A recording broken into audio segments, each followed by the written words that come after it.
The rain hammered against the stained glass windows of St. Catherine's Church like an omen, each droplet a tiny fist against the sacred walls. I stood at the altar in my grandmother's vintage wedding dress, the ivory silk heavy with moisture from the humidity that had seeped into the old stone building. The weight of the fabric felt like chains around my legs, binding me to this moment I no longer wanted. Marcus Wellington III stood beside me in his perfect navy suit, his blonde hair slicked back with precision that matched everything else about his life. Controlled, calculated, cold. His blue eyes held no warmth as he recited the vows his family's lawyers had probably written for him. The Wellingtons had been planning this union for months, ever since they'd discovered the mountain of debt I'd inherited from my grandmother's medical bills. "To have and to hold," Marcus said, his voice carrying easily through the ornate church. But his words weren't meant for me. They were meant for the small gathering of his business associates, the men in expensive suits who sat in the front pews like vultures waiting for a feast. That's when I heard it, the whispered conversation that changed everything. Marcus had turned slightly toward his best man, James Thornton, thinking the organ music would mask their voices. But I caught every word that fell from his lips like poison. "Once we finalize the honeymoon paperwork, the transfer will be complete," Marcus murmured, his smile never wavering as he spoke to me, but meant the words for James. "She'll never discover the offshore accounts or the other contracts. The teacher has no idea what she's signing away." My blood turned to ice water in my veins. Other contracts. Offshore accounts. This wasn't about love or even desperate circumstances. This was about something far more sinister, and I was nothing more than a pawn in whatever game the Wellington family was playing. The priest continued his ceremony, oblivious to the fact that my world was crumbling beneath the ivory silk of my grandmother's dress. The same dress she'd worn when she married my grandfather in this very church 60 years ago. She'd believed in love then. She'd believed in forever. I wasn't going to make her mistake. "If anyone can show just cause why this couple cannot lawfully be wed, speak now, or forever hold your peace." The silence stretched like a held breath. Marcus's grip on my hand tightened, his fingers pressing against my grandmother's antique ring until it bit into my skin. A warning, a reminder that I belonged to him now, body and soul and whatever debts he'd convinced me I owed. But I didn't belong to anyone. "I object," I whispered, so quietly that only Marcus heard me. His perfect smile faltered for just a moment. "Bella, don't be ridiculous. We've come this far." "I object," I said again, louder this time. Loud enough for the priest to hear, for the vultures in their expensive suits to turn and stare. "I can't do this. I won't do this." The words tumbled from my lips like a dam breaking. 26 years of being told what to do, what to want, what to accept, finally bursting free. I yanked my hand from Marcus's grip and stepped back, the train of my dress catching on the altar steps. "Bella," Marcus's voice dropped to a dangerous whisper, "think very carefully about what you're doing. Your debts won't disappear just because you've developed cold feet. Neither will your secrets." I shot back, surprised by the steel I heard in my own voice. That's when I saw it. The flash of something dark and violent in his perfect blue eyes, something that made me understand exactly what kind of man I'd almost married. The kind who made other contracts. The kind who kept secrets that required lawyers and offshore accounts and business associates who looked like they'd stepped out of a crime novel. I gathered up my skirts and ran. The rain hit me like a slap as I burst through the church doors, soaking through the vintage silk in seconds. My grandmother's carefully preserved dress clung to my legs, making each step a struggle as I fled across the parking lot. Behind me, I could hear Marcus shouting, his composure finally cracking as his perfect plan fell apart. The storm had emptied the streets, leaving them slick and gleaming under the amber streetlights. I had no car, no money, no plan beyond getting as far away from St. Catherine's as possible. My phone was back in the church with my purse, along with everything else I'd brought to my own funeral disguised as a wedding. That's when I saw it, a sleek black Maserati idling beneath the marquee of the Grand Hotel, its engine purring like a predator waiting to strike. Steam rose from its hood, mixing rain and heat, and through the windshield, I could see the silhouette of a man holding a phone to his ear, Desperation makes people do stupid things. Desperation makes school teachers from broken families climb into strangers' cars in the middle of thunderstorms, because any unknown danger feels safer than the known threat chasing them through the rain. I yanked open the rear passenger door and threw myself inside, my sodden wedding dress spreading across the leather seats like spilled milk. The interior smelled of expensive cologne and something darker underneath. Danger, maybe. Or power. The kind of scent that clings to men who never have to ask twice for what they want. The man in the driver's seat ended his phone call with a sharp curse and turned to look at me through the rearview mirror. I caught a glimpse of dark hair, sharp cheekbones, and eyes the color of winter storms before he spoke. "What the hell?" "Please," I interrupted, my voice breaking on the word. "Please, just drive. I'll pay you whatever the meter says. I'll give you everything I have." He stared at me for a long moment, those storm-colored eyes taking in my soaked appearance, the vintage dress, the desperation that must have been written across my face in neon letters. When he spoke again, his voice was lower, more controlled, with an accent that wrapped around his words like silk over steel. "Lady, this isn't a taxi. I don't care what it is. I just need to get away from here. Please." Lightning split the sky behind us, illuminating the church where Marcus was probably mobilizing his business associates to find his runaway bride. The man in the driver's seat seemed to weigh his options, his gaze flicking between me and something in his rearview mirror. Then he put the car in gear. "Buckle up," he said, and we disappeared into the storm-dark streets of the city. It wasn't until we'd driven several blocks that he spoke again, his voice cutting through the sound of rain against glass and the soft purr of the engine. "So, runaway bride, want to tell me what you're running from?"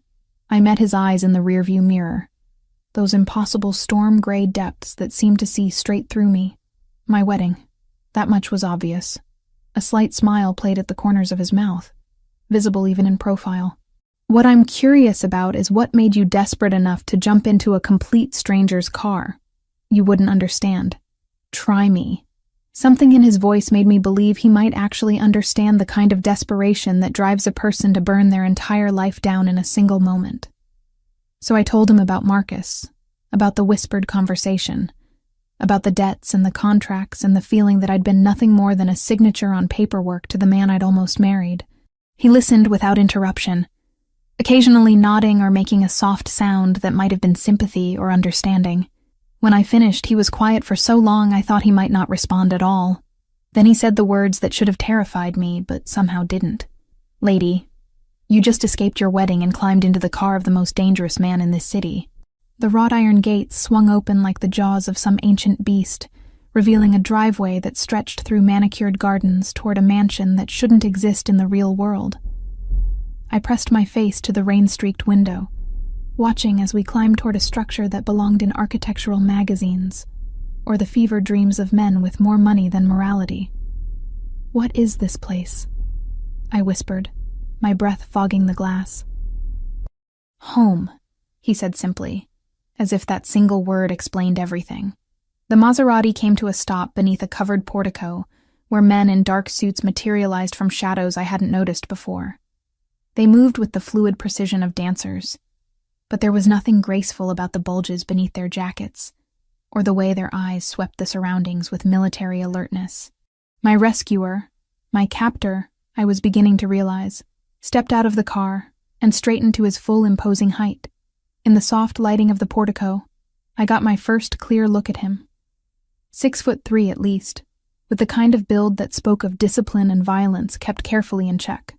His dark hair was styled with expensive precision, and his face was all sharp angles and classical features that belonged on Roman statues. Beautiful in the way predators are beautiful, dangerous in ways I was only beginning to understand. "Signore Gambino," one of the suited men said, opening my door with deferential courtesy. "Everything is prepared as you requested. Gambino." The name hit me like a physical blow. Even a sheltered art teacher from the suburbs knew that name, whispered in news reports and crime documentaries, spoken with fear and respect in equal measure. I'd climbed into the car of Lorenzo Gambino, and now I understood exactly what he'd meant about being the most dangerous man in the city. "I need to go home," I said, not moving from the back seat. My grandmother's dress had dried into wrinkled silk that clung to my skin like a second layer of anxiety. This is a mistake. I shouldn't be here. Lorenzo leaned down to meet my gaze, those storm-gray eyes holding mine with unsettling intensity. You're not leaving, Isabel. Not until I understand why Marcus Wellington was marrying a nobody teacher with nothing to offer his family fortune. The casual cruelty of his words stung, but it was the accuracy that truly wounded. I was nobody special, just another casualty of circumstances beyond my control. But hearing it stated so bluntly by a man who probably destroyed lives before breakfast made something fierce unfurl in my chest. My name is Bella, I said, lifting my chin. And if I'm such a nobody, why do you care who I marry? Something that might have been approval flickered across his features. Because nobodies don't run from their weddings unless they've discovered something that scares them more than poverty. And because Marcus Wellington doesn't marry anyone without a very good reason. He gestured for me to exit the car. And though it felt like stepping into quicksand, I climbed out into the humid night air. The mansion loomed above us, all glass and stone and expensive shadows, while armed men watched our every move from positions I was only beginning to notice. The interior was even more intimidating than the exterior. Marble floors stretched across spaces large enough to hold my entire apartment building, while artwork that probably cost more than I'd earn in a lifetime adorned walls that soared toward coffered ceilings. Everything whispered of power and wealth accumulated over generations, the kind of money that bought silence and buried secrets. Lorenzo led me through a series of rooms that blurred together in a haze of luxury and fear, finally stopping in what appeared to be an office. Floor-to-ceiling bookshelves lined 3 walls, while the 4th was dominated by windows that overlooked the city sprawling below us like a kingdom waiting to be conquered. A massive desk commanded the center of the room, its surface bare except for a single manila folder. "Sit," Lorenzo said, gesturing toward one of the leather chairs facing the desk. I remained standing. "I want to leave. Now." "I'm sure you do." He moved to a bar cart and poured himself 2 fingers of amber liquid that caught the light like liquid gold. "Unfortunately, that's not an option until we reach an understanding." "About what?" He lifted the manila folder from his desk and held it out to me. "About this." My hands shook as I opened it, but nothing could have prepared me for what I found inside. Photographs of me at various ages, school records, employment history, medical records, even copies of my grandmother's death certificate, and the subsequent debt notices that had driven me into Marcus Wellington's arms. My entire life laid bare in black and white, catalogued with the thoroughness of a criminal investigation. "How did you get this?" The words came out strangled, barely audible. "I make it my business to know everything about everyone who enters my world, however briefly." Lorenzo settled behind his desk, cradling his drink like a weapon. "Isabel Santos, 26 years old, orphaned at 16 when your parents died in a car accident. Raised by your grandmother until she passed last year from complications related to diabetes. Currently employed as an art teacher at Lincoln Elementary, drowning in medical debt you inherited along with her house." Each word was a scalpel, cutting away the privacy I'd thought was mine by right. "You had no right to investigate me. I had every right the moment you climbed into my car." His voice carried the authority of a man accustomed to having his will obeyed without question. "What I find interesting is that someone with your background caught the attention of the Wellington family. They don't marry down, Bella. Ever. Which means there's something about you that made Marcus willing to overlook your limitations." The word hung in the air like a slap. Limitations. As if my poverty and lack of connections were character defects rather than circumstances beyond my control. "Maybe he loved me," I said, though the words sounded hollow, even to my own ears. Lorenzo's laugh was sharp and humorless. "Marcus Wellington doesn't love anyone but himself, and the fortune his family built on the backs of better men. If he wanted to marry you, it was because you offered something he needed. The question is, what?" I stared at the photographs scattered across his desk, images of myself I'd never known existed. Me leaving school, grocery shopping, visiting my grandmother's grave. A life under surveillance I'd never detected. "I don't have anything," I whispered. "I'm exactly what you said, a nobody with nothing to offer." "Then why?" Lorenzo leaned forward, his eyes boring into mine with laser intensity. Was Marcus Wellington willing to pay off every penny of your debt to make you his wife? Why did his lawyers draw up prenuptial agreements that were more like acquisition contracts? And why did he look like he wanted to kill someone when you ran? The questions hit like physical blows, each one revealing new layers of manipulation I'd been too naive to recognize. Marcus hadn't saved me from my debts out of love or even pity. He'd bought me, plain and simple, and I'd been too desperate to ask why. I need to use your phone, I said suddenly. I need to call someone. Let them know I'm safe. Who would you call? The question was casual, but his eyes remained sharp. According to my research, you have no close friends, no living relatives, no one who would notice if you disappeared for a few days. The accuracy of his assessment was more devastating than any physical blow could have been. I was completely alone in the world, had been since my grandmother's death, with no one to miss me except the 23 students in my art class who wouldn't return from summer break for another month. This is kidnapping, I said, because it was the only weapon I had left. This is protection, Lorenzo corrected, rising from his chair with fluid grace. Because whatever Marcus Wellington wanted from you, he's not going to stop wanting it just because you developed cold feet at the altar. And the Wellington family has resources that make them very dangerous when they don't get what they want. A man appeared in the doorway as if summoned by telepathy, older than the others, with silver hair and eyes that had seen too much. Signore, the rooms are prepared. Thank you, Roberto. Lorenzo's attention returned to me. You'll find everything you need has been provided. Tomorrow we'll discuss this further. Tonight, you need rest. I'm not staying here. You are. The words carried the finality of a judge's gavel. Because the alternative is returning to a world where Marcus Wellington is waiting for you. And I assure you, his patience has limits. Roberto stepped forward with deferential courtesy. If you would follow me, signora.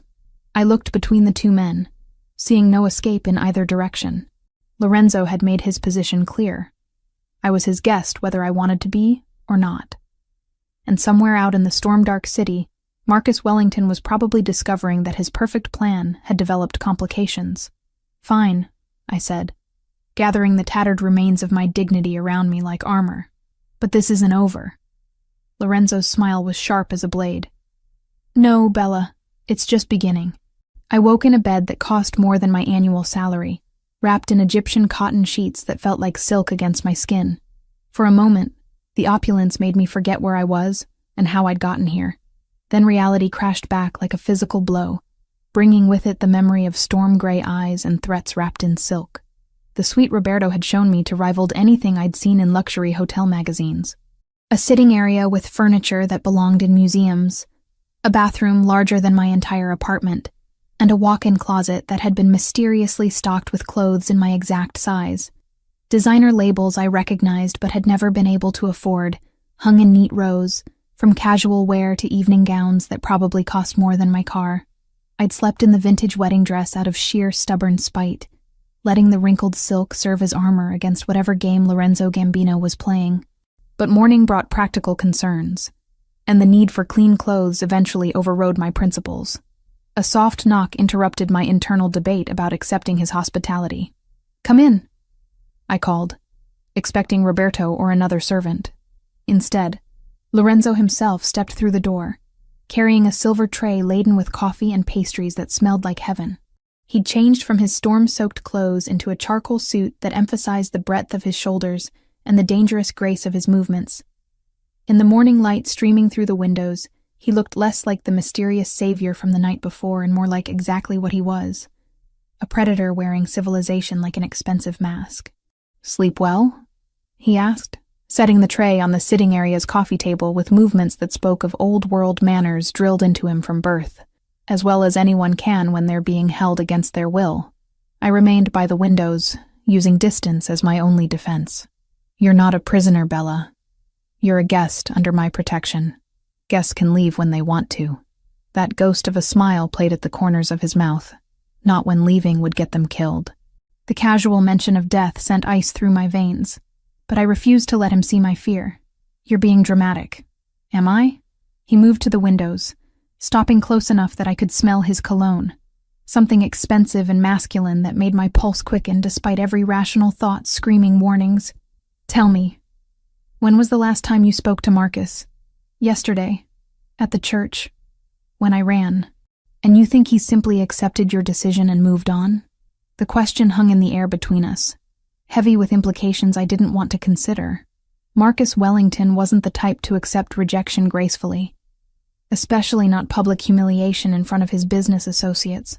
He doesn't love me enough to fight for me, I said, though the words felt hollow. Love has nothing to do with this. Lorenzo's voice dropped to that dangerous whisper I was beginning to recognize as his most deadly tone. Whatever arrangement he had with you, whatever he needed you for, it's worth more than wounded pride. Men like Marcus don't give up easily when they've invested time and money in an outcome. I wrapped my arms around myself, suddenly cold despite the warmth of the morning sun. You're trying to scare me. I'm trying to keep you alive. Why? The question burst from me with more force than I'd intended. Why do you care what happens to some nobody teacher? What's in this for you? For the first time since I'd met him, Lorenzo looked genuinely surprised by a question.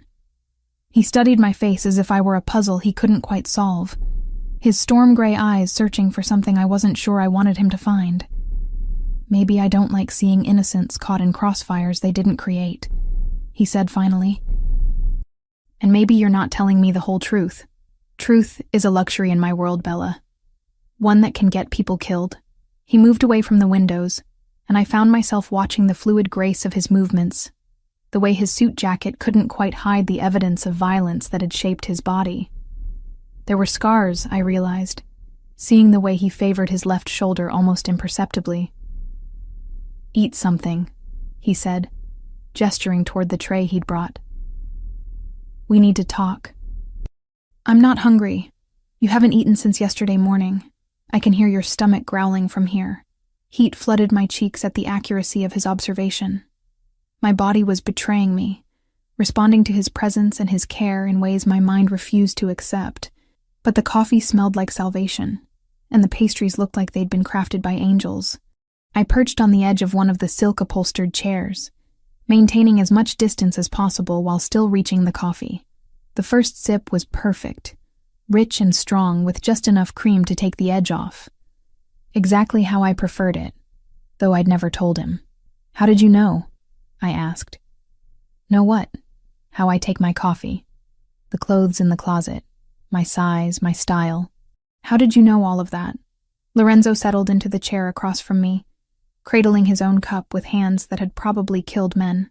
I make it my business to know things. That's not an answer. It's the only answer you're going to get. We sat in silence for several minutes, the weight of unspoken questions pressing against the ornate walls of the suite. Finally, I couldn't stand it anymore. Show me the rest of your house, I said impulsively. His eyebrows rose slightly. Why? Because I'm going stir-crazy in here. And if I'm your guest under protection, I should at least know where I'm being protected. Something that might have been amusement flickered across his features. All right. But there are rules, such as, you don't go anywhere alone. You don't try to leave the property. And you don't ask questions about things that aren't your business. And what exactly is my business? Staying alive, he said simply. The tour that followed was a study in contradictions. Lorenzo's home was undeniably beautiful, filled with art and architecture that spoke of refined taste and unlimited resources. But it was also a fortress, with security measures built seamlessly into the elegance. Cameras hidden behind mirrors, reinforced windows that looked like ordinary glass, and men in expensive suits stationed at strategic points throughout the property. It was in the library that I finally understood something important about the man who held my fate in his hands. The room was enormous, with floor-to-ceiling bookshelves that held thousands of volumes. But these weren't display books chosen for their binding colors. These were books that had been read, with cracked spines and dog-eared pages that spoke of late nights and genuine intellectual curiosity. Dante, I said, running my finger along a particularly worn copy of the Divine Comedy. Shakespeare, Marcus Aurelius. I turned to look at him. You actually read all these? Is that so surprising? Most people in your profession aren't known for their literary interests. Most people in my profession are idiots who think violence is a substitute for intelligence. Lorenzo moved to stand beside me, close enough that I could feel the heat radiating from his body. I learned early that the mind is a more effective weapon than any gun. Is that what happened to your parents? Someone chose violence over intelligence? The question slipped out before I could stop it, born from genuine curiosity rather than calculated probing. Lorenzo went very still, his expression shuddering in a way that made me wish I could take the words back. "That's not your business," he said quietly. "I'm sorry. I didn't mean to. They died when I was 15. The words came out clipped, precise, as if he were reciting facts from a case file. Rival family decided to send a message. Car bomb outside their favorite restaurant. I inherited an empire built on blood and violence, and I've spent every day since trying to make it into something different. The pain in his voice was carefully controlled, but I could hear it anyway, bleeding through the careful composure he wore like armor. Without thinking, I reached out and touched his arm, feeling the tension in his muscles beneath the expensive fabric of his suit. "I'm sorry," I said again, meaning it this time. "Don't be. It taught me that the world is full of predators, and the only way to protect what matters is to be more dangerous than anything that might threaten it." Our eyes met, and something shifted in the air between us. A recognition of shared loss and careful vulnerability. We were both orphans, I realized, both shaped by tragedy into something harder than we'd been born to be. That's when his phone rang, shattering the moment like glass. Lorenzo stepped away to answer it, his voice dropping to rapid Italian that I couldn't understand, but recognized as urgent. When he hung up, his expression had changed, becoming the cold mask of authority I was beginning to dread. "We need to go," he said. "Go where?" "Somewhere safe.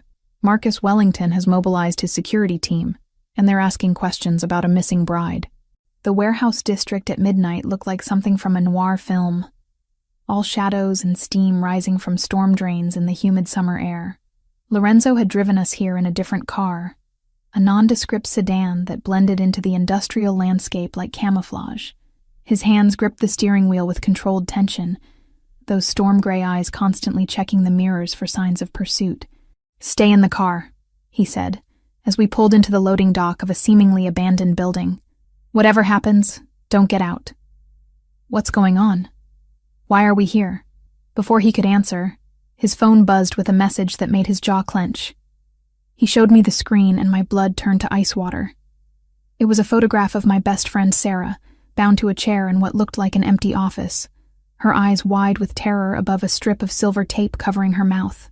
"No," I whispered, my hands flying to my mouth. "No, they wouldn't. She has nothing to do with this."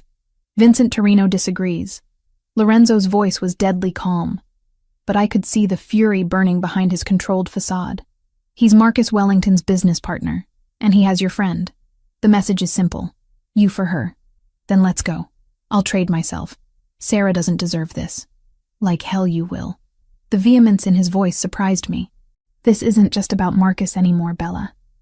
Vincent Torino has been looking for an excuse to move against my family for years. Using you as leverage is just his opening gambit." I stared at the photograph, at Sarah's frightened face, and felt something break inside my chest. She was the only real friend I had left, the only person who'd stood by me through my grandmother's death and the crushing debt that had driven me into Marcus's arms. The idea of her suffering because of choices I'd made was unbearable. "I have to save her," I said. "We will save her," Lorenzo corrected, his hand finding mine across the center console. The touch sent electricity up my arm, warmth and strength that I desperately needed. But we do it smart, not reckless. The warehouse was a maze of shipping containers and industrial equipment, perfect for the kind of clandestine meeting that ended in violence. Lorenzo's men had arrived before us, taking positions in the shadows with military precision. But as we waited in the car, more messages arrived, each one more threatening than the last. "Your parents didn't die in an accident, did they?" The words slipped out before I could stop them, born from a terrible realization that was crystallizing in my mind. The car crash when I was 16. It wasn't random. Lorenzo went very still, his hand tightening around mine. "What makes you say that?" "Marcus knew things about me." Personal things that weren't in any public record. And you said the Wellington family doesn't marry down without a reason. My voice was barely above a whisper. They needed me for something specific, didn't they? Something connected to my parents. Bella, tell me the truth. Please. I deserve to know why my friend is tied to a chair because of something I don't even understand. Lorenzo was quiet for so long, I thought he wouldn't answer. When he finally spoke, his voice carried the weight of secrets that had been buried for too long. Your father worked for a construction company that built private facilities for people who valued discretion. Warehouses, offices, underground spaces that didn't appear on any city planning documents. He was good at his job, maybe too good. Started noticing patterns in the blueprints, asking questions about why certain buildings needed reinforced soundproofing and multiple escape routes. He was investigating criminal activities. He was an honest man who stumbled onto something bigger than he realized. The Wellington family has been laundering money through construction projects for 30 years, using men like your father to build the infrastructure for their operations. When he started connecting dots, they eliminated the problem. The words hit me like physical blows, each revelation rewriting everything I thought I knew about my life. The brake failure, the investigation that found no evidence of tampering, money buys silence and selective blindness. Your parents' accident was professionally arranged to look random, and the investigation was handled by officials who knew better than to dig too deep. I pulled my hand free from his, suddenly needing distance from the man who'd just shattered my entire understanding of the past decade. And Marcus? Why did he want to marry me? Because your father hid copies of the blueprints and financial records before he died. Insurance in case something happened to him. Marcus has been looking for them ever since, and marrying you was his way of getting legal access to everything you inherited. The pieces fell into place with sickening clarity. The hasty courtship, the generous offer to pay my debts, the prenuptial agreement that gave him rights to everything I owned. I'd been so grateful for his rescue that I'd never questioned his motives, never wondered why a wealthy man would want to marry someone so far beneath his social station. Where are they? I asked. The documents my father hid. That's what everyone wants to know. I don't have them. I've never seen anything like that. Maybe not. But Marcus believes you know where they are, and Vincent Torino is willing to torture your friend to make you talk. The sound of approaching vehicles cut through the night air, their headlights sweeping across the warehouse walls like searchlights. Lorenzo's phone rang, and he answered with a sharp, "What?" His expression darkened as he listened.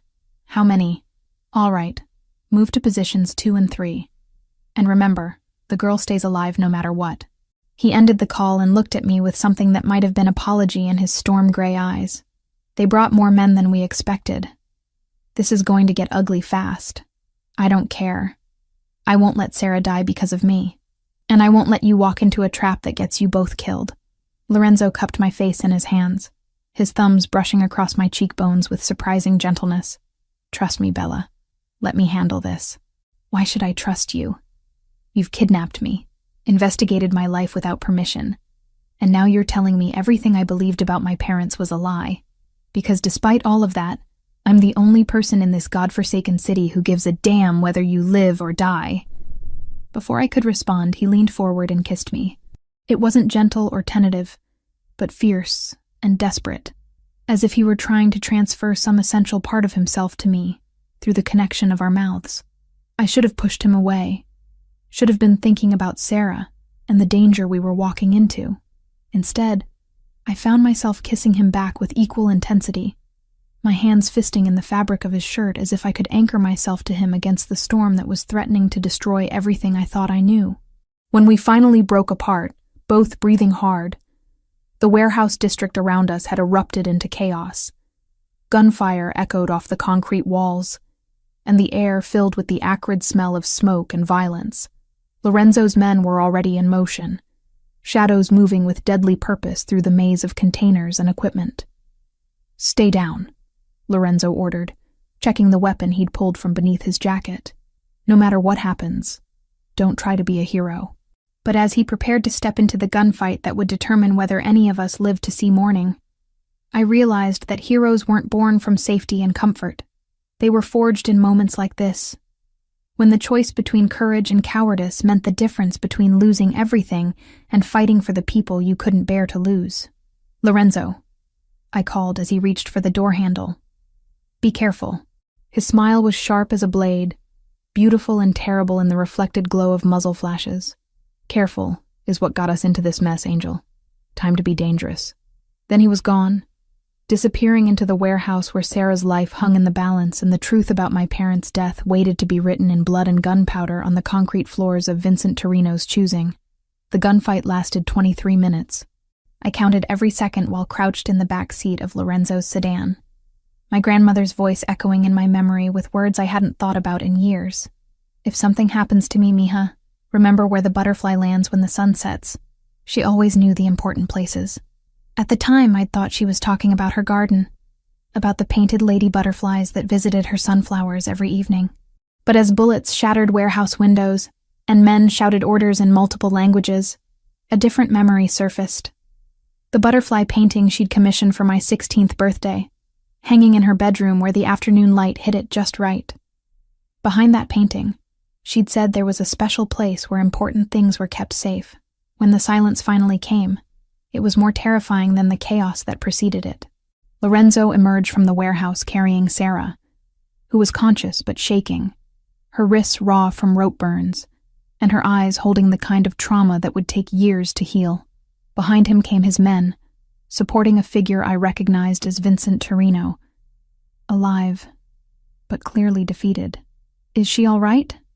I asked, reaching for Sarah as Lorenzo helped her into the car. "She will be," he said, his voice rough with exhaustion and something that might have been relief. Torino talked. "The whole operation is bigger than we realized." Sarah collapsed against me, her body trembling with shock and adrenaline.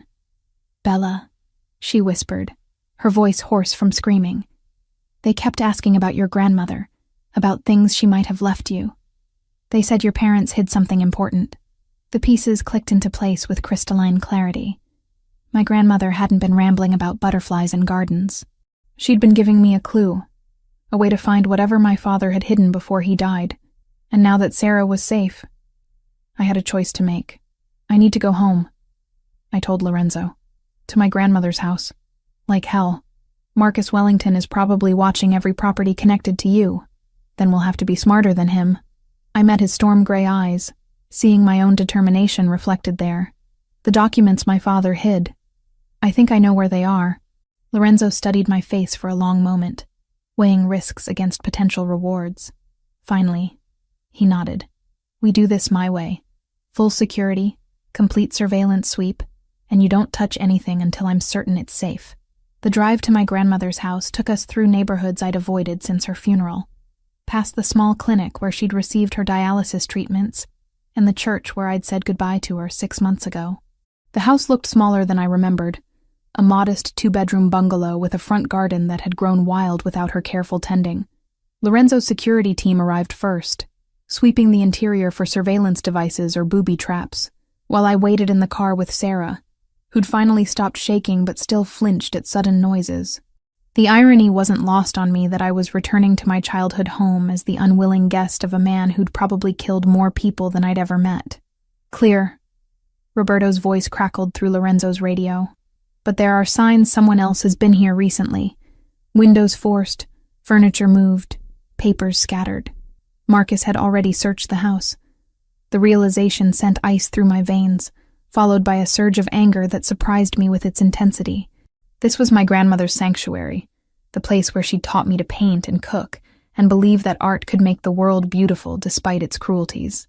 The idea of Marcus's people violating that sacred space made something fierce unfurl in my chest. "He didn't find them," I said with sudden certainty. "He didn't know what to look for."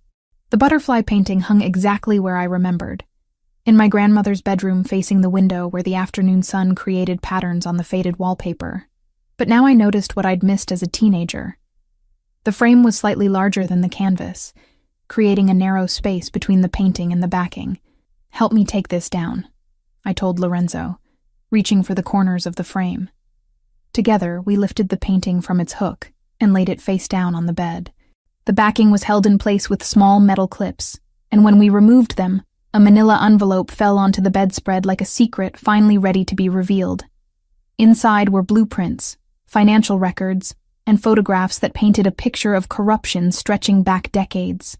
The Wellington family had been using construction companies to build money laundering operations throughout the city, creating a network of legitimate businesses that concealed the movement of millions in illegal funds. My father's careful documentation showed not just the where and when, but the who, names, dates, bank account numbers, and enough evidence to destroy not just the Wellington Empire, but several prominent families who'd partnered with them. Jesus, Lorenzo breathed, studying a photograph that showed Marcus shaking hands with Vincent Torino outside a building my father had helped construct. This goes all the way to the top of the city's power structure, but it was the final document that made my blood run cold.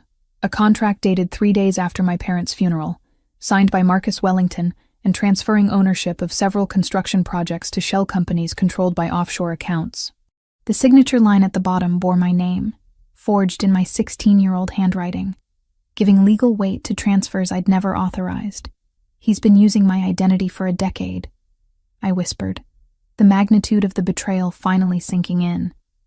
Everything he's built since my parents died was funded with my stolen legal identity, which makes you the rightful owner of assets worth approximately $50 million, Lorenzo said, his voice carefully neutral, and gives you the power to bring down everyone involved in the conspiracy.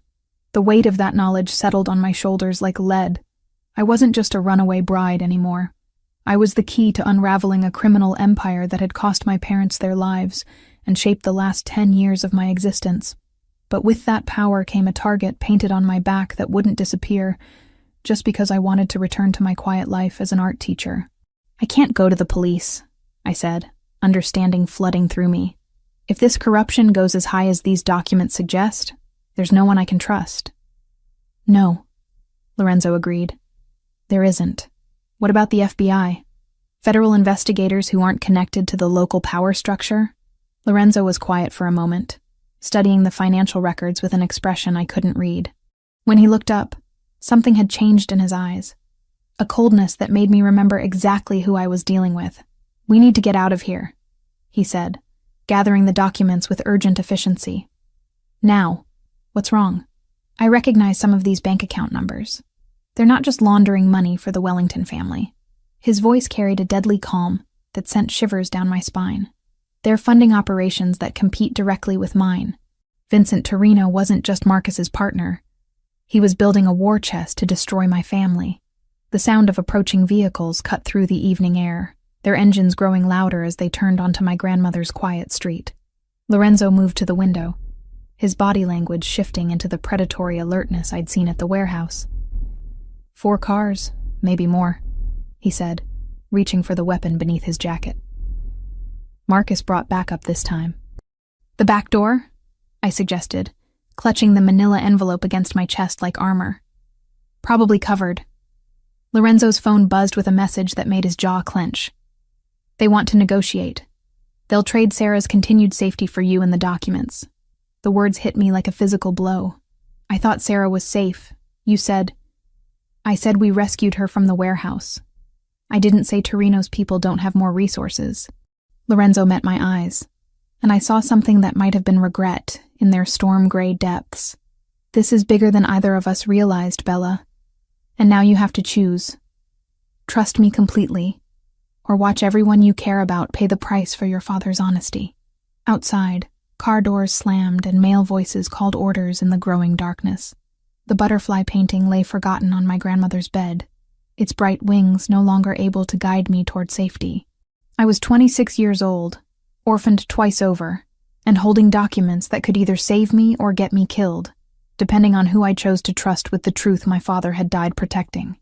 I choose you, I said, surprised by the steadiness in my voice. I choose this life.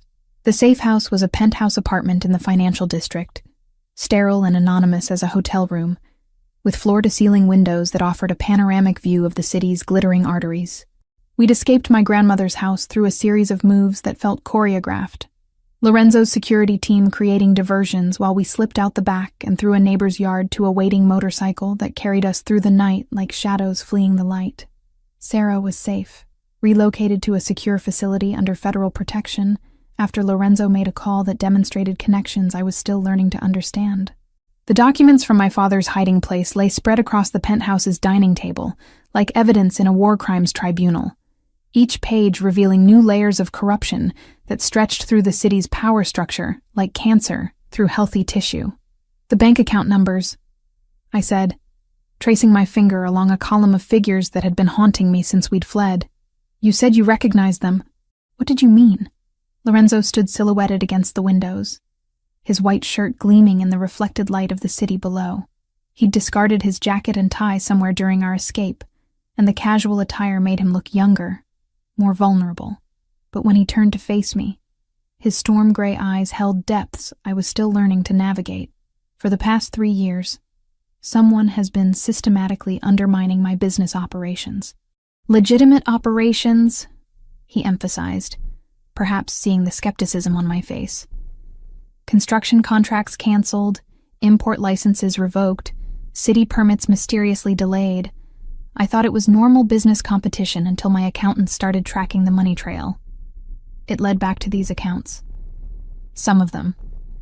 He moved to the table, pointing to a series of transactions that created a pattern I hadn't noticed before.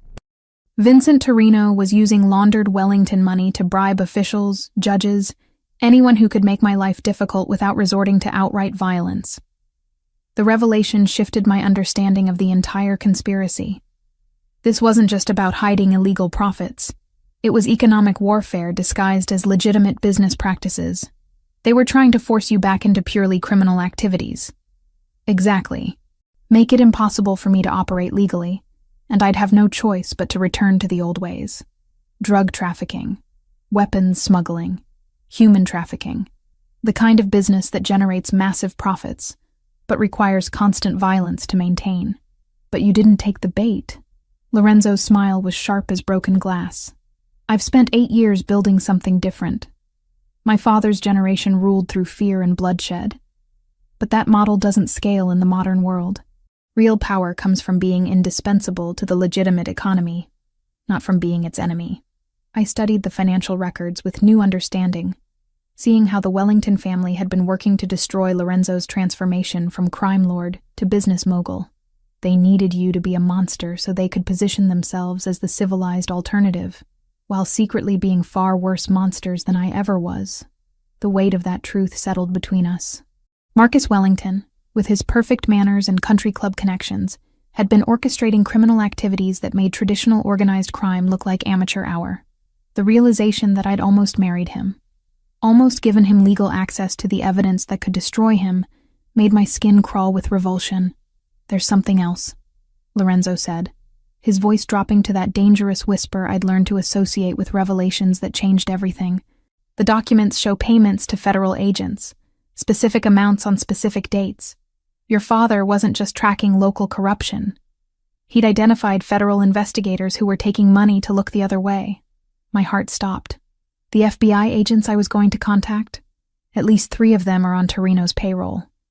If you'd gone to federal authorities with this evidence, you'd have handed it directly to the people it incriminates. The betrayal cut deeper than anything Marcus had done. I'd been so focused on finding someone outside the local power structure that I hadn't considered the possibility that the corruption reached federal levels. How many people can we trust? In law enforcement? Maybe none. Lorenzo moved closer, his presence both comforting and electrifying. In my world? The people who've sworn their loyalty to me personally, not to an abstract concept of justice that can be bought and sold. "Your world," I repeated, tasting the words. "Is that what I've chosen? To live in a place where loyalty is more valuable than law? You've chosen to survive," he corrected gently. "Everything else we can figure out as we go." He was close enough now that I could see the exhaustion around his eyes, the weight of responsibility that never left his shoulders. This man commanded an empire built on violence and fear, but he'd also risked everything to save a woman he barely knew from a fate she'd stumbled into through pure chance. "Why?" I asked, the question that had been burning inside me since the moment he'd helped me into his car. "Why did you save me? Why risk a war with the Wellington family for someone who means nothing to your business?" Lorenzo's hand came up to cup my face. his thumb tracing the line of my cheekbone with infinite gentleness. Because you ran from a church in a wedding dress, choosing uncertainty over security. Because you tend to wounded men without asking what they've done to deserve their scars. Because you paint butterflies and teach children to see beauty in the world, despite everything ugly that surrounds them. His words stripped away the defenses I'd been building since the moment I'd learned who he was. Those aren't reasons to start a war. No, he agreed, his voice rough with an emotion I couldn't identify. But they're reasons to fight one. Before I could respond, before I could analyze the implications of what he was saying, his mouth was on mine. This kiss was different from the desperate claiming at the warehouse. Deeper, more reverent, as if he were trying to memorize the taste and texture of my surrender. My hands found their way to his shoulders, feeling the strength coiled beneath his shirt, the scars that told stories I was only beginning to understand. When we broke apart, both breathing hard, something fundamental had shifted between us. This wasn't just about protection anymore, wasn't just about the documents that could reshape the city's power structure. This was about two people who'd found something worth fighting for in each other's arms. The gala, Lorenzo said suddenly, his attention caught by something in the financial records. Tomorrow night, the Children's Hospital fundraiser that Marcus was supposed to attend with you as his wife. I followed his gaze to an entry showing a massive donation from Wellington Industries to the hospital's building fund. He's still planning to go? He has to. The donation is public record, and backing out would raise questions he can't afford to answer. Lorenzo's expression turned predatory. But the gala also represents an opportunity. 800 of the city's most powerful people in one room, including several who appear in these financial records. You want to expose the corruption publicly? I want to end this war before it destroys everything we're trying to build. His gray eyes met mine, holding a question I wasn't sure I was ready to answer. But I need a partner, not just a protected witness.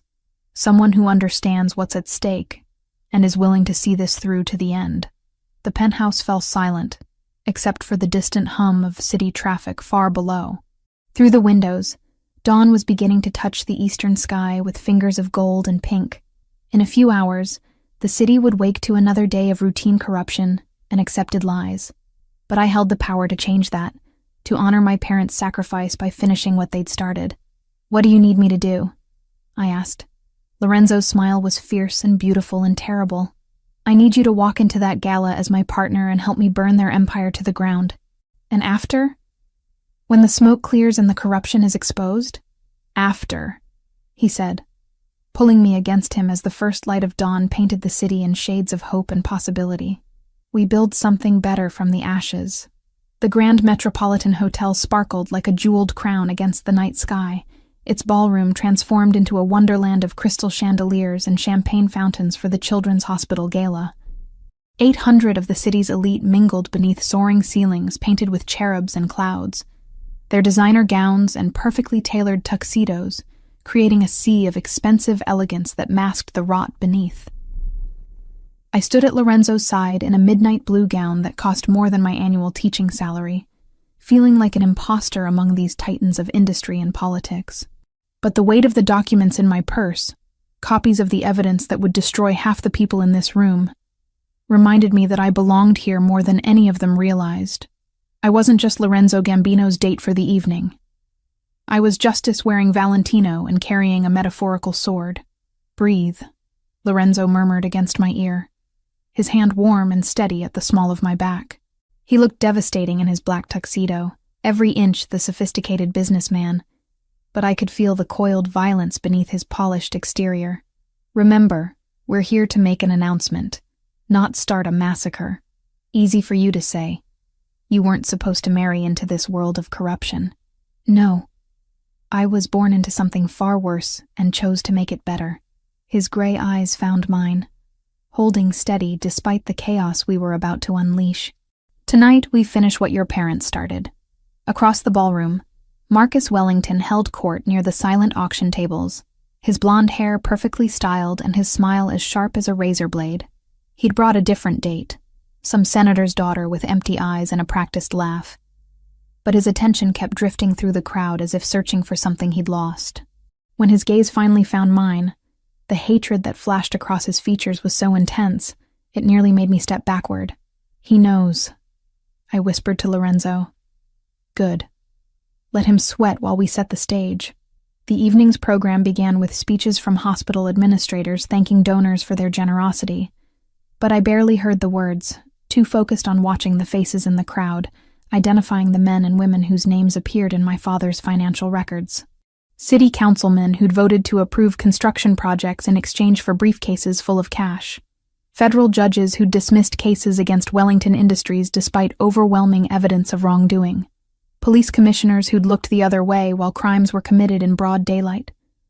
All of them here tonight, celebrating their charitable contributions while hiding the blood money that funded their lifestyles. Ladies and gentlemen, the evening's host announced, we have a special surprise presentation this evening. Mr. Lorenzo Gambino has asked to address our gathering. A murmur rippled through the crowd as Lorenzo stepped toward the podium. I knew many of these people had heard his name whispered in boardrooms and country clubs, knew what he represented to their carefully ordered world, but none of them had expected him to appear at their sacred fundraiser, forcing them to acknowledge his presence in their sanitized universe. Thank you, Lorenzo said, his voice carrying easily through the vast ballroom. I'm here tonight to talk about justice, about the price we pay when corruption masquerades as charity, when criminals wear tuxedos and hide behind philanthropic donations. The murmur grew louder, more agitated. Several couples near the back began moving toward the exits, but I noticed Lorenzo's security team had positioned themselves strategically throughout the room. No one was leaving until we'd finished our presentation. 10 years ago, Lorenzo continued, 2 honest people died because they discovered evidence of a conspiracy that reaches into every level of this city's government. Their deaths were made to look accidental, but their daughter survived, and she's been carrying their legacy ever since. He gestured for me to join him at the podium, and despite the terror coursing through my veins, I walked forward on unsteady legs. 800 pairs of eyes focused on me like spotlights, but it was Marcus Wellington's furious glare that held my attention. Bella Santos, Lorenzo said, his hand finding mine and squeezing gently. Daughter of Miguel and Carmen Santos, whose only crime was refusing to participate in the destruction of their city. I took the microphone with trembling fingers, feeling the weight of a decade's worth of lies pressing against my chest. My parents died because they discovered that Wellington Industries was using construction projects to launder money for criminal organizations. They left behind evidence of corruption that reaches into the FBI, federal courts, and this city's highest offices. The ballroom erupted into chaos. Voices raised in protest and denial, chairs scraping against marble floors as people tried to leave, the sharp sound of champagne glasses shattering as they hit the ground. But through it all, I kept speaking, my voice growing stronger with each revelation. The man who was supposed to marry me yesterday, Marcus Wellington, has been using my stolen identity for 10 years to authorize financial transactions worth over $50 million.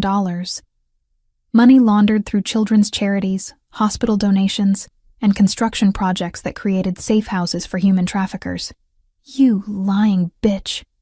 Marcus's voice cut through the noise as he pushed through the crowd toward the stage. His perfect composure had finally cracked, revealing the violent criminal beneath the tailored suit. You have no proof of any of this. Actually, I do. I reached into my purse and withdrew the manila envelope that had been hidden behind my grandmother's butterfly painting. Financial records, photographs, bank account numbers, and recorded conversations that document every transaction, every bribe, every murder committed to protect this conspiracy. That's when Marcus pulled the gun. The ballroom fell silent, except for the sound of several women screaming and men shouting orders, as security teams from multiple organizations suddenly appeared throughout the room. Marcus held a small pistol pointed directly at my chest, his perfectly manicured finger trembling on the trigger.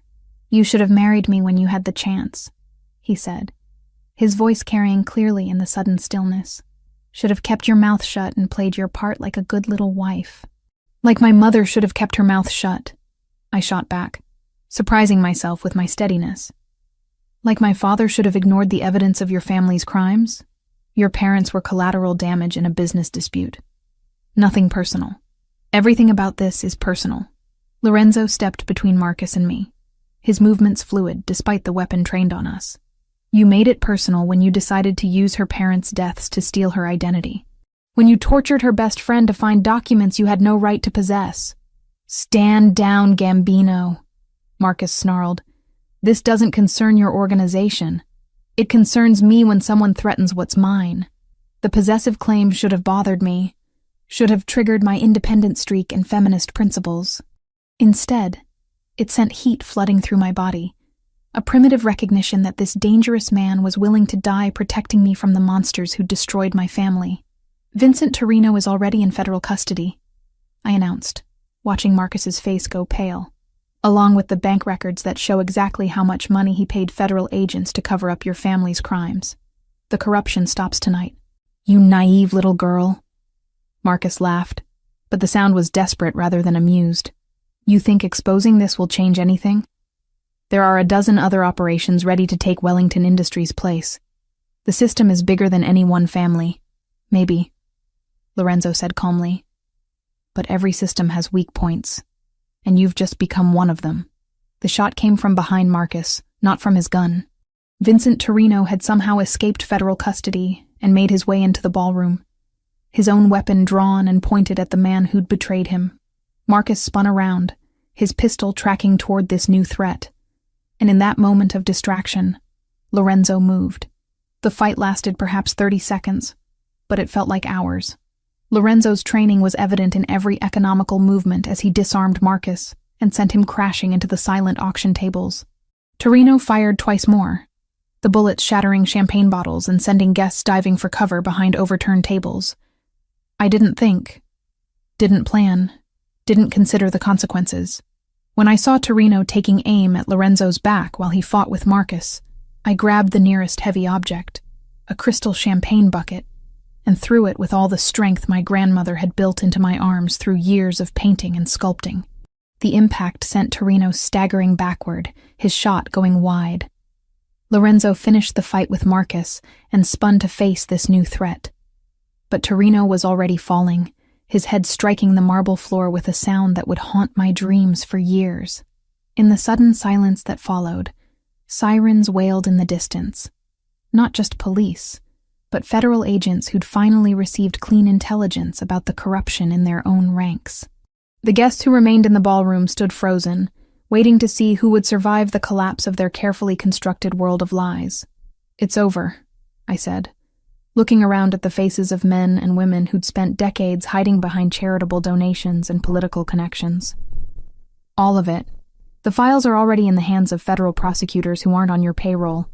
Marcus Wellington, blood streaming from his nose and his perfect hair finally mussed, looked up at me from the ruins of his family's empire. You have no idea what you've destroyed tonight. I know exactly what I've destroyed, I replied, taking Lorenzo's offered hand and stepping over the crystal fragments that glittered like stars on the marble floor. I've destroyed the machine that killed my parents. Everything else is just collateral damage. As federal agents flooded into the ballroom to begin the largest corruption sweep in the city's history, Lorenzo squeezed my hand tightly. You're not the same frightened girl who ran from the altar, he said, his voice rough with something that might have been pride. No, I agreed, watching Marcus Wellington disappear in handcuffs while the city's power structure collapsed around us like a house of cards. I'm not the same girl at all. I'm your partner now, your queen. And as we walked out of the ballroom together, past the wreckage of the old order and toward whatever we would build from its ashes, I finally understood what my grandmother had meant about butterflies finding their way to important places. Sometimes you had to burn down the garden before new flowers could bloom.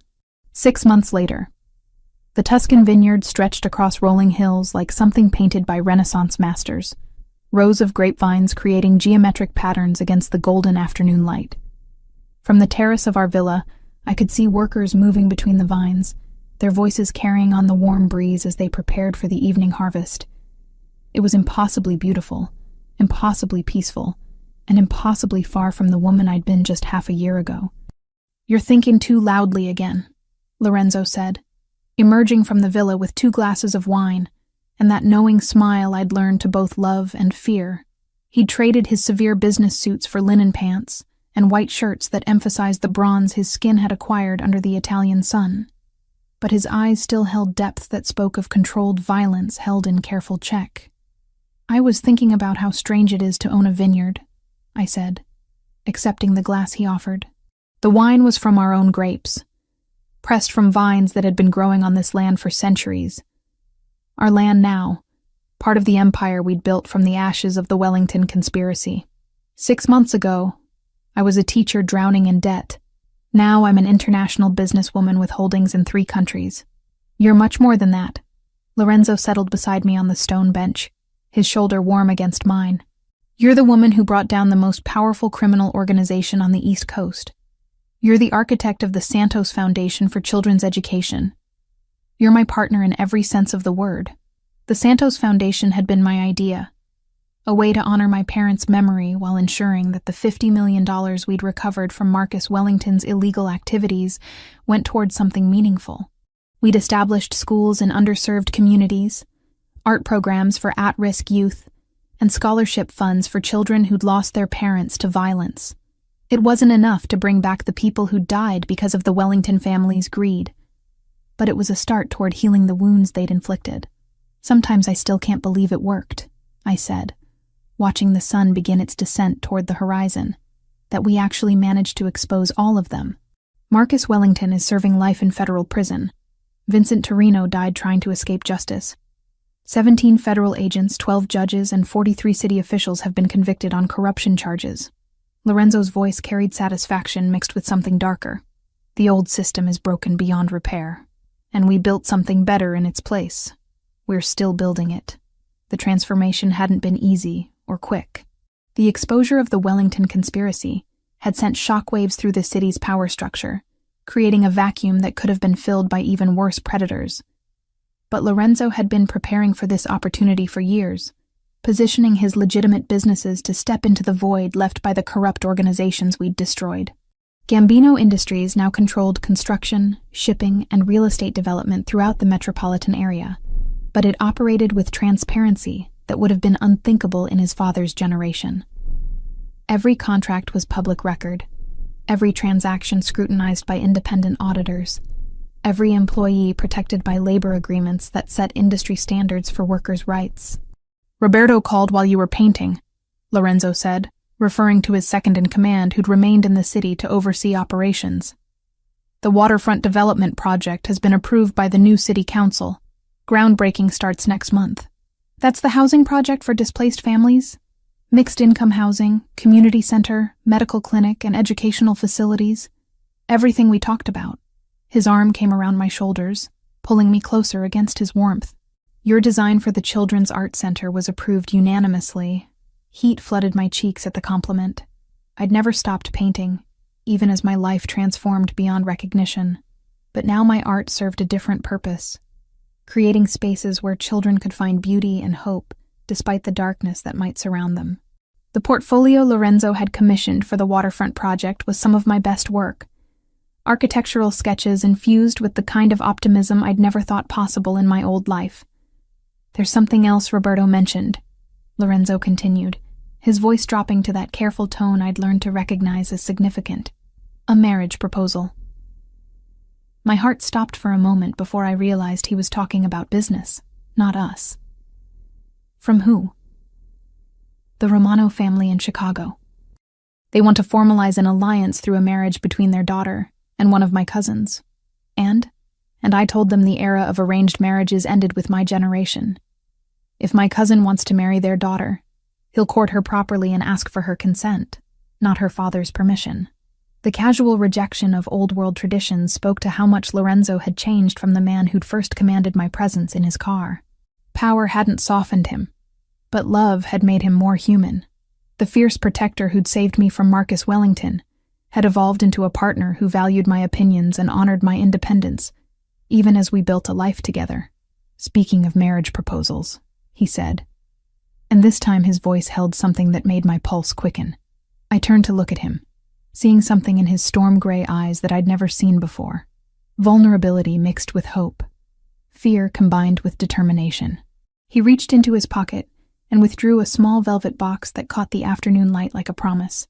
"Lorenzo, I know what you're thinking," he interrupted gently.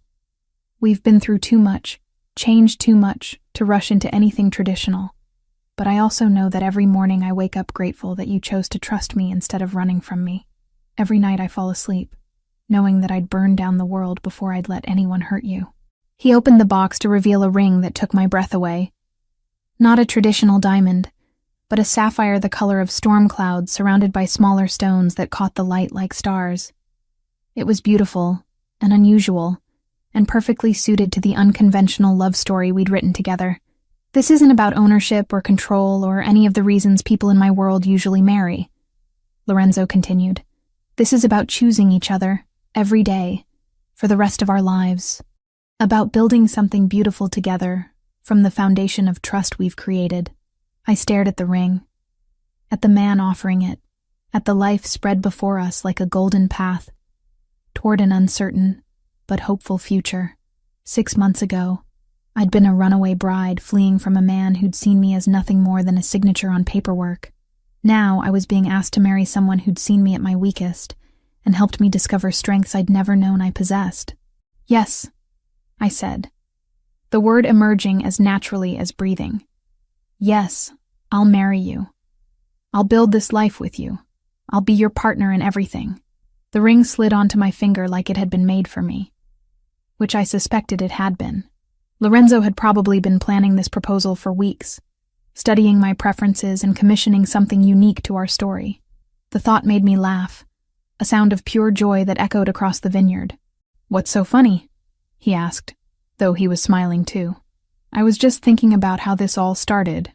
You told me I'd escaped my wedding and climbed into the car of the most dangerous man in the city. You did, but you were wrong about one thing." I leaned closer, close enough to see the flecks of silver in his gray eyes, close enough to smell the scent that would always mean safety and home to me. "You weren't the most dangerous man I met that night. I was the most dangerous woman. And I just didn't know it yet." His laugh was rich and warm, the sound of a man who'd found something worth more than all the power and wealth he commanded. "You're right. You destroyed an empire, brought down a criminal conspiracy, and transformed a monster into a man worth loving. You're the most dangerous woman in any city, and you love me anyway. I love you because of it." We kissed as the sun set over our vineyard, over the life we'd built from violence and betrayal and desperate choices made in the rain outside a church. Tomorrow we'd return to the city to oversee the empire we'd created together, to continue the work of transformation that would take years to complete. There would be new challenges, new enemies, new battles to fight for the future we envisioned. But tonight, we were simply Lorenzo and Bella, two people who'd found each other in the darkness and chosen to create light together. The butterfly painting from my grandmother's house hung in our bedroom now, a reminder that important things always found their way to where they belonged, even when the path seemed impossible to navigate. As the first stars appeared in the darkening sky, I thought about the scared young woman who'd fled her wedding in a rainstorm. She'd been looking for escape, for safety, for someone to save her from a fate she couldn't accept. Instead, she'd found something infinitely more valuable. She'd found herself, and in doing so, she'd found the love that would transform them both. Sometimes the best things in life really do come from the most unexpected places. Like finding your soulmate in the backseat of a stranger's car on what felt like the worst night of your life, only to discover it was actually the first night of the rest of your life. The night everything began.